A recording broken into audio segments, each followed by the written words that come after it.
Benvidos ao Land Rover Tonight Show, ao Land Rover My Show. Agora estamos aquí todos os días, benvidos. Pasan 2 minutos das 10 menos cuarto da noite. Gracias por estar aí, gracias ao público de Plató. Moitas gracias, moitas gracias.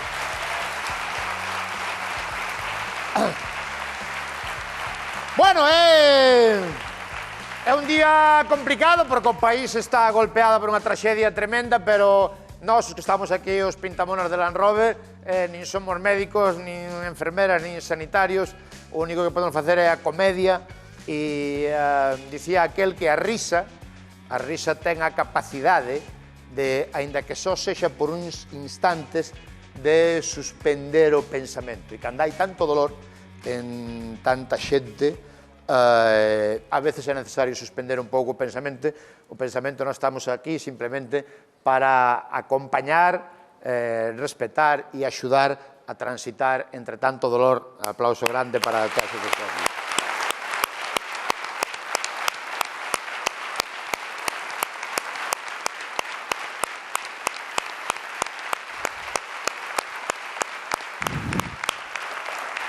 Bueno, vamos alá, vamos a intentar facer a comedia. E como se fai? Pois falando de xente boa, de boa xente, porque o mundo está cheo de boa xente. Hai un chaval que chegou xa hai tempo ao fútbol para, eu creo que para cambiálo, Borja Iglesias, chaval de Santiago, que estuvo aquí no Land Rover un par de veces, que xoga no Celta de Vigo, xa lle pasou máis veces, pero pasou hai pouco que nun campo de fútbol, bueno, insultaron, non? O sea, insultaron e chegaron a increpalo a él directamente polo feito de levar as uñas pintadas.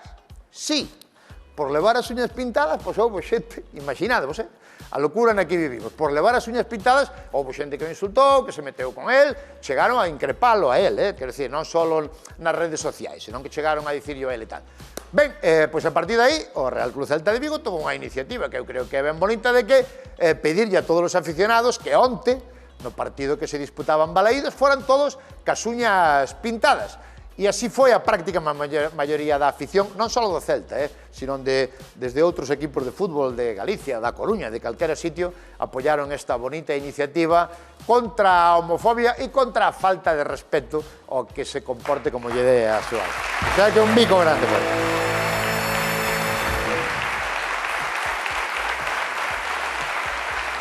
E digo que...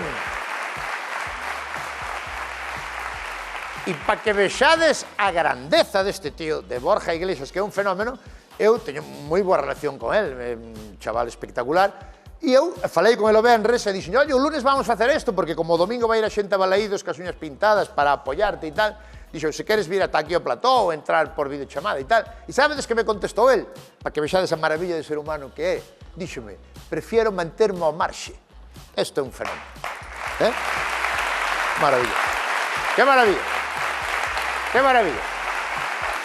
Pues felicidades a toda a afición do Celta e aparte pola vitoria tamén e porque se todo vai ben, o ano que ven haberá Celta Depor en primeira, non? Digo eu o que? Home, digo eu, non? Non? Bueno, benvidos, benvidas.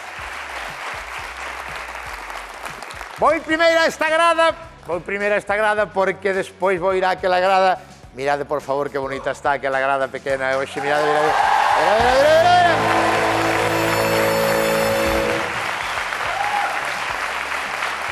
Mirade, mirade, mirade aí.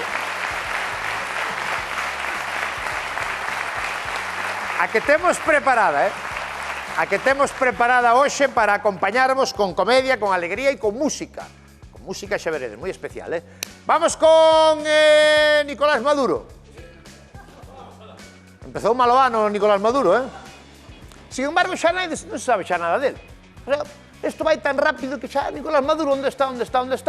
Empezou o ano moi mal. Aí o vedes, co chándal. Menos mal que o colleron estaba en chándal. Porque parece ser que o colleron cando estaba na cama. O normal na cama non é estar con chándal, o normal na cama é estar con pixama. Entón, imaginade, si esta famosa foto, que xa é icónica, fora así.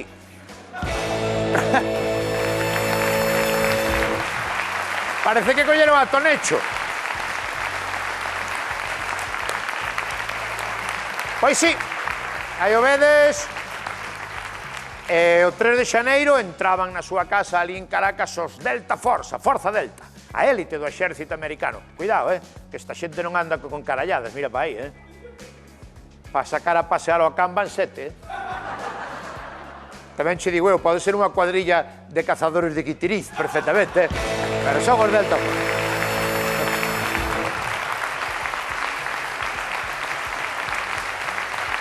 Parece ser, dice, que puderon capturar a Nicolás Maduro tamén gracias a que alguén que traballaba con el na súa casa, que o traicionou. Sí, o que se chama que había un topo, unha toupa. Había unha toupa. O meu vecino